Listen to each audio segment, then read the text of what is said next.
Mentale, un sujet qui, malgré d'énormes efforts, reste mis de côté en Afrique et au Cameroun en particulier. Fidèles téléspectateurs de Horizon 3 Télévision, bonsoir et bienvenue à cette autre production de votre programme Bien-être. Bien-être, c'est cette émission qui vous donne des conseils sur comment garder votre santé au top, mais qui vous éduque également concernant un certain nombre de pathologies. Aujourd'hui, nous abordons une maladie qui bien de fois est banalisée au sein de notre société. Alors, de quoi s'agit-il? La réponse, c'est dans ce reportage.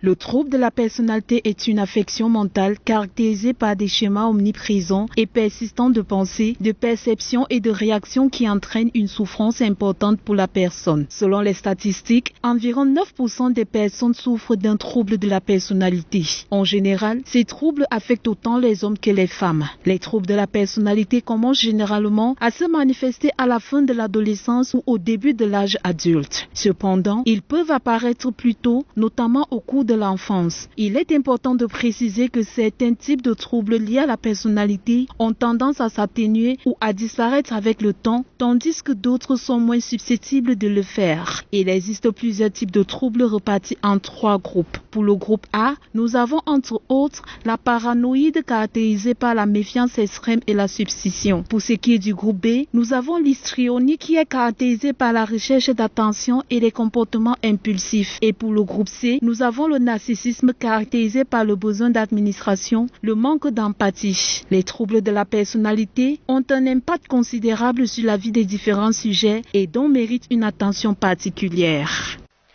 Vous l'avez compris, chers téléspectateurs, aujourd'hui nous parlons du trouble de la personnalité. Alors c'est quoi le trouble de la personnalité? Quelles en sont les manifestations? Nous avons avec nous aujourd'hui Cyrielle Temi, psychologue clinique qui va donc nous donner des éclaircies sur cette maladie. Cyrielle Temi, bonsoir. Bonsoir madame. Comment vous allez? Je vais bien, merci et vous? Je me porte bien, alors c'est un plaisir pour nous de vous recevoir sur le plateau de bien-être. D'accord, le plaisir est partagé. Voilà, donc vous êtes donc psychologue clinique, voilà, clinicienne autant pour moi. On aimerait bien savoir c'est quoi une psychologue clinicienne? Pour pouvoir parler de psychologue clinicien, je vais devoir diviser ça en deux. C'est-à-dire d'un côté, on a une psychologue et de l'autre côté, on voit clinique. Clinicienne vient de clinique.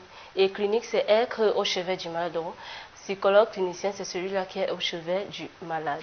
Voilà, donc je pense que ceux qui nous regardent à la maison sont plus édifiés sur la question. Aujourd'hui, avec vous, donc, je l'ai dit, on parle du trouble de la personnalité. Que peut-on entendre par trouble de la personnalité?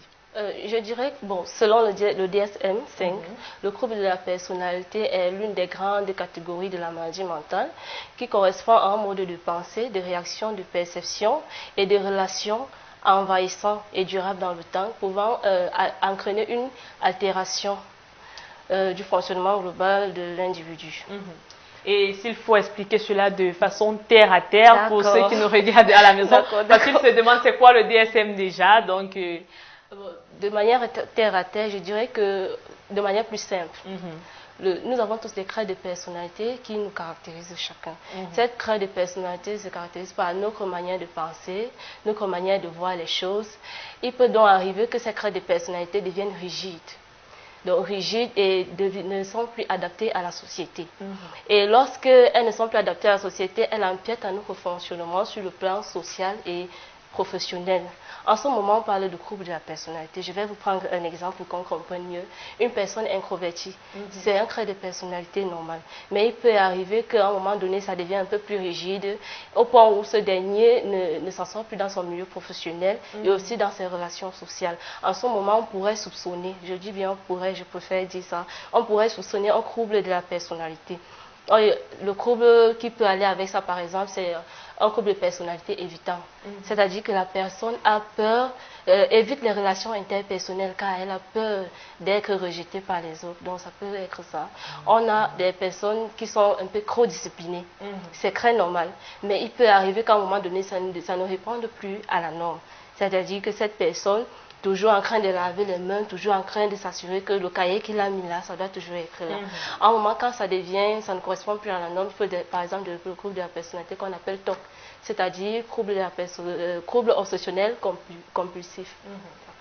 Je comprends mieux parce que justement, dans nos entourages, on a des personnes qui, s'il a l'habitude de mettre son stylo là, le jour où le stylo n'est pas là, cette personne est capable de devenir complètement folle. Si elle a l'habitude de prendre le déjeuner à exactement 12 heures, le jour où son déjeuner n'est pas prêt à exactement 12 heures, si ça arrive à 12 heures 1 minute, cette personne est justement capable de poignarder quelqu'un. Voilà. On va donc poursuivre en parlant cette fois-ci des personnes susceptibles. Est-ce qu'il y a une catégorie de personnes susceptibles de faire face aux problèmes du trouble de la personnalité? Je ne pourrais pas dire qu'il y a une catégorie de personnes pouvant développer le trouble de la personnalité parce que nous sommes tous exposés au trouble de la personnalité. Personne n'est à l'abri de la maladie mentale en gros. Pourquoi? Parce que nous faisons tous face aux phénomènes de la vie qui peuvent avoir un coup sur nous. Et en fonction du milieu où on est et en fonction de notre état d'esprit, on peut développer un trouble de la personnalité.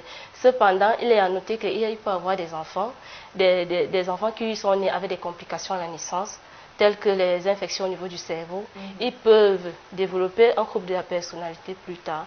Et aussi des enfants qui n'ont pas grandi dans un milieu secure.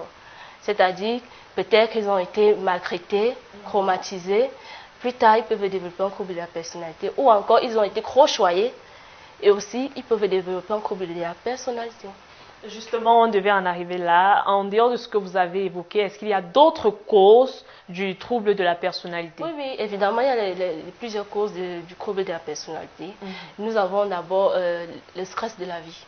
Le stress de la vie peut nous amener à développer un trouble de la personnalité. Le divorce, dans la mesure où on ne s'y attendait pas. On n'était pas préparé à ça, on ne vit pas les mêmes échecs de la même manière. Ça peut nous amener à développer un trouble de la personnalité, la perte d'un emploi. Il y a la consommation des drogues. Et il y a aussi lorsqu'on consomme les médicaments de manière abusive. Ça peut nous amener à développer un trouble de la personnalité. Il y a aussi les maladies sur le plan héréditaire, comme les maladies mentales héréditaires. Et il y a sur le plan environnemental et culturel. Sur le plan environnemental et culturel, pourquoi? Parce qu'on peut se retrouver dans un milieu où la culture ne nous sied pas. C'est le cas par exemple des déplacés ou bien des personnes qui voyagent pour l'extérieur. Ils peuvent arriver dans un autre pays, ils retrouvent une culture qui n'est pas la leur, ils n'arrivent pas à s'adapter et avec ça ils peuvent développer un trouble de la personnalité. Et on constate souvent que beaucoup d'adolescents font face à ce problème-là. Quelle est la cause justement de ce trouble-là chez les adolescents? Chez les adolescents, déjà d'abord, l'adolescence c'est d'abord un moment, je veux dire, important et un peu, je ne sais pas quoi dire à propos. C'est un moment un peu difficile pour toute personne parce que c'est un moment de transition entre l'enfance et l'adulte. Donc c'est un moment difficile où tout vient, on s'émancipe et tout vient au même moment. Ainsi, tout dépendra aussi de comment cet ado a vécu son enfance. Puisque quand il vit son enfance, il y a les moments où les bons moments, les mauvais moments et il y a une période de latence. Cette période de latence, il est calme, 7 ans, 14 ans, il est calme. Maintenant, au moment de l'adolescence, tout revient. C'est tout qui revient dans son cerveau et ça fait boum. En fonction maintenant du milieu où il vit, il peut s'exprimer. Donc tout dépend vraiment de l'enfance qu'il a eue. Alors on va souffler un tout petit peu avec une légère transition et on va se retrouver, chers téléspectateurs, pour la suite.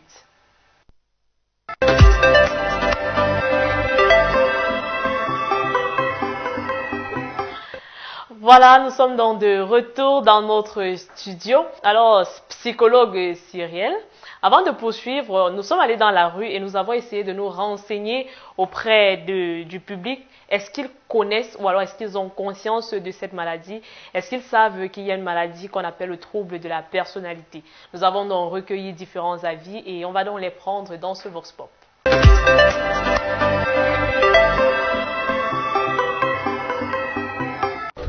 Bon, là, je ne connais pas celui-là. Parce que je ne sais pas ce que ça veut dire. Je ne peux pas reprendre un truc que je ne sais pas ce que ça veut dire. Trouble de la personne, c'est des gens qui ont peut-être des mémoires qui ne tiennent plus bien.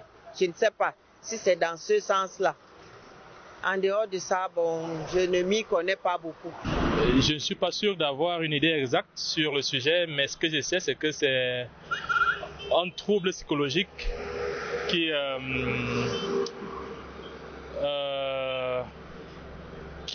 peut amener une personne à agir comme si elle avait perdu la raison, quoi. Et puis, elle peut avoir du mal à se reconnaître elle-même, tout comme les personnes autour d'elle peuvent avoir du mal à la reconnaître à cause d'une perte de la raison ou alors d'une perte de la réalité, quoi. Je n'ai pas une idée précise, mais en gros, voilà ce que je peux dire de ça. Le trouble de la personne, oui. Nous rencontrons certaines personnes qui ont des aptitudes pas très catholiques, pas très conformes par rapport à la norme. Et voilà, on les connaît quand même. À ma connaissance, je suppose que c'est des gens qui ont des problèmes mentaux. Mais je n'ai pas encore vécu ça moi-même. Oui, j'ai connaissance des questions liées au trouble de la personne. Simplement, ce que je peux dire, c'est que dans notre environnement, nous, Africains, ce ne sont pas des pathologies qui sont suffisamment suivies comme ailleurs, mais ces pathologies existent. Ces pathologies existent et des traitements également irrélatifs existent. Il y a des traitements modernes et des traitements traditionnels. Mais quoi qu'il en soit, les troubles de la personne, selon moi, sont des pathologies qui naissent à la suite des chocs de la vie. En Afrique, nous avons nos façons à nous de les résoudre, notamment en se reconnectant en permanence au statut social, en se reconnectant, en restant connecté avec la famille. C'est avec la famille, avec les proches, avec les amis que l'on fait face au choc et que l'on se relève plus aisément de ce type de pathologie.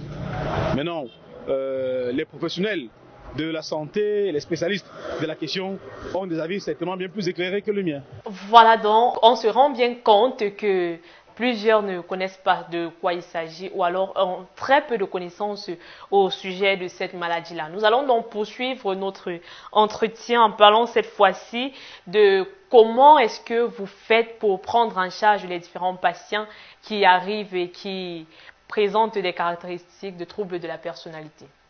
Pour parler de comment est-ce qu'on prend en charge des patients atteints de troubles de personnalité, déjà d'abord, pour un début, il faudrait d'abord que le patient reconnaisse en lui qu'il a un problème. Justement, avant d'arriver à comment on le traite, quel est même le diagnostic qui permet justement d'établir que voilà, on fait face à une personne qui souffre du trouble de la personnalité? D'accord.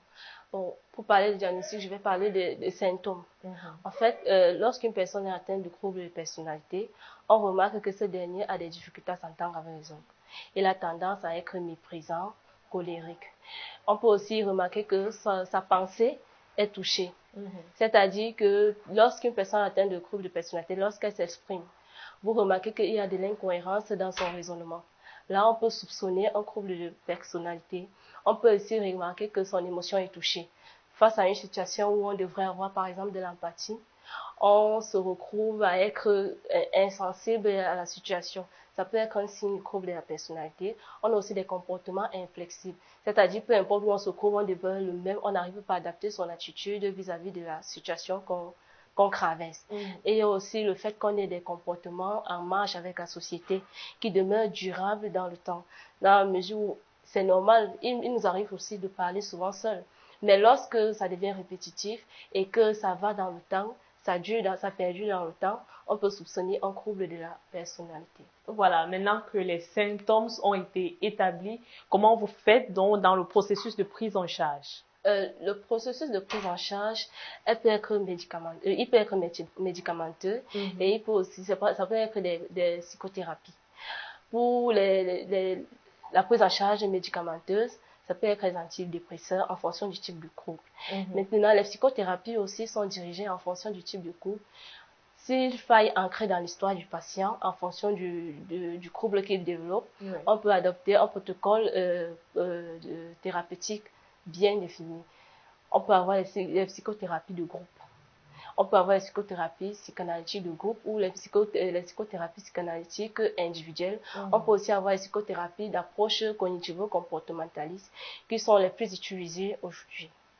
Alors au Cameroun, connaissant le contexte, la conjoncture qui va avec, et on sait, bon, ou alors l'idée que les populations ont, c'est que avoir un psychologue à disposition, ce n'est pas à la portée de toutes les bourses. Alors est-ce que il y a des méthodes, certaines méthodes qui permettent de réduire le coût au niveau de l'achat des médicaments, payer peut-être les examens à faire, causer justement avec le psychologue? Est-ce qu'il y a des procédés qui permettent de réduire un tout petit peu le coût?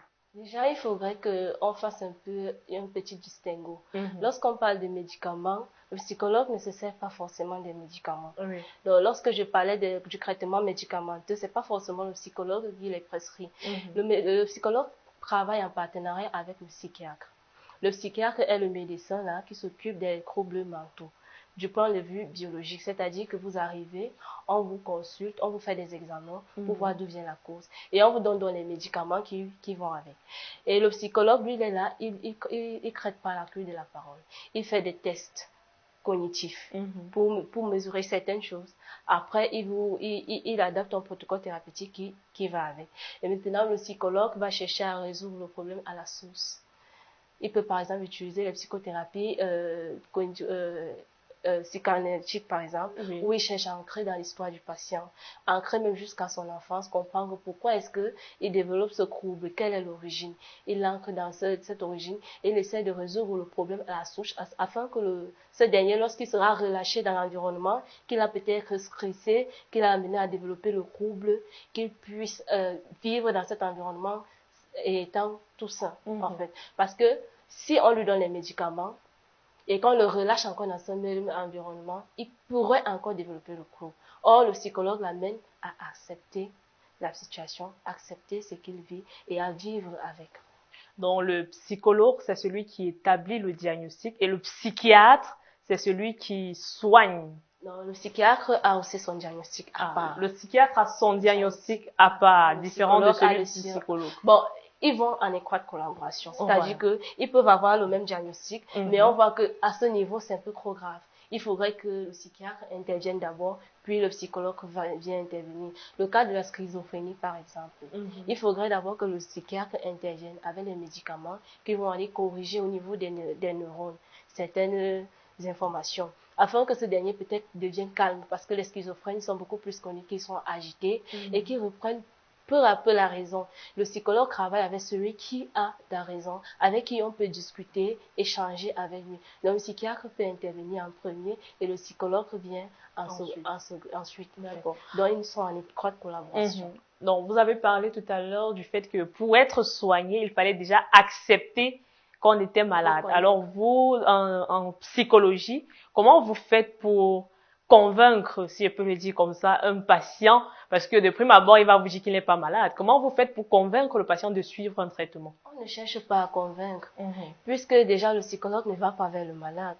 Il ne va pas voir quelqu'un dans la rue, lui dire que tu es malade, viens, je te soigne. C'est pas comme... Bon, je dis une fois qu'il est à l'hôpital. Le fait déjà qu'il vienne, justement, j'en venais, le fait déjà qu'il vienne à l'hôpital, ça veut dire qu'il reconnaît que quelque chose ne va pas. Donc, on n'a pas besoin de le convaincre. C'est pas comme si on vendait quelque chose qu'on va lui convaincre que, bon, achète ça. Donc, le fait déjà qu'il vienne à l'hôpital montre qu'il reconnaît. Bon, il peut arriver que le demandeur soit un membre de la famille. Demandeur, c'est-à-dire celui qui vient vers le spécialiste pour le soin. Donc, il peut arriver que ce soit un membre de la famille qui dise que mon frère a tel souci, j'aimerais venir avec lui. Maintenant, ça, c'est un cas à part. C'est là-bas où on peut dire que peut-être on cherche à convaincre ce dernier qu'il a un problème. Mais c'est souvent difficile lorsque ce dernier ne reconnaît pas qu'il a un problème. Et dans la mesure où il ne reconnaît pas, est-ce qu'on va l'abandonner? Non, pas forcément. Ça dépend. Parfois, quand il ne reconnaît pas, peut-être c'est parce que son trouble est avancé, ou bien parce que il refuse d'accepter ce qu'il est. Peut-être c'est déjà ancré dans ses habitudes, il ne s'en rend pas compte. Donc, du coup, c'est doucement, doucement, par la parole. On ne fait pas de manière brusque, comme quand on vient vous annoncer un diagnostic du point de vue médical que vous avez le paludisme. Puisque vous allez à l'hôpital, vous ne saviez pas, on vous dit que vous avez le paludisme et vous vous adaptez, vous vous faites soigner. Ce ne sera pas le cas, toujours le cas, dans le cas de la psychologie. Pourquoi? Parce que le patient vient, c'est petit à petit, avec la parole. On vous dit, en fait, lorsque vous vous comportez comme ça, c'est comme ça, en utilisant des termes tellement simples et tout. Voilà donc, merci à vous d'être passé sur notre plateau. Alors, pour ceux qui nous regardent à la maison, quel est le conseil que vous pouvez laisser pour qu'ils puissent s'occuper au maximum de leur bien-être, surtout mental? Bon, le premier conseil que je dirais, puisque nous sommes au moment dans la semaine de la jeunesse, je dirais d'abord que les parents doivent vraiment s'impliquer dans l'éducation de leurs enfants, puisque l'adulte d'aujourd'hui dépend de l'enfant qu'il a eu, de l'enfance qu'il a été ou qu'il a eu hier. Donc, le parent doit vraiment mettre un gros point sur ça, sur l'éducation de son enfant. Et aussi, je dirais aussi qu'on doit développer la solidarité. La solidarité dans la mesure où on peut, à ce moment, on est un peu ancré dans l'individualisme. Avec la mondialisation qui est dehors, on est ancré dans l'individualisme, on est concentré dans le téléphone et tout. Et on n'a plus le temps d'observer celui qui nous entoure. On ne peut pas remarquer que celui-ci se comporte comme ça, mais qu'est-ce qui peut expliquer qu'il se comporte comme ça? On ne remarque plus ça, on ne remarque plus que notre tel a changé. Et petit à petit, il est en train de développer une maladie qui plus tard va lui causer des ennuis. Donc, développons la solidarité, observons-nous les uns les autres et éduquons bien nos enfants. Voilà, merci Teme Cyrielle d'avoir accepté notre invitation. On espère que vous, à la maison, vous avez été suffisamment outillés en ce qui concerne le trouble de la personnalité. On va se redonner rendez-vous jeudi prochain lorsqu'il sera 21h pour ensemble parler d'une nouvelle pathologie. D'ici à là, chers téléspectateurs, portez-vous bien.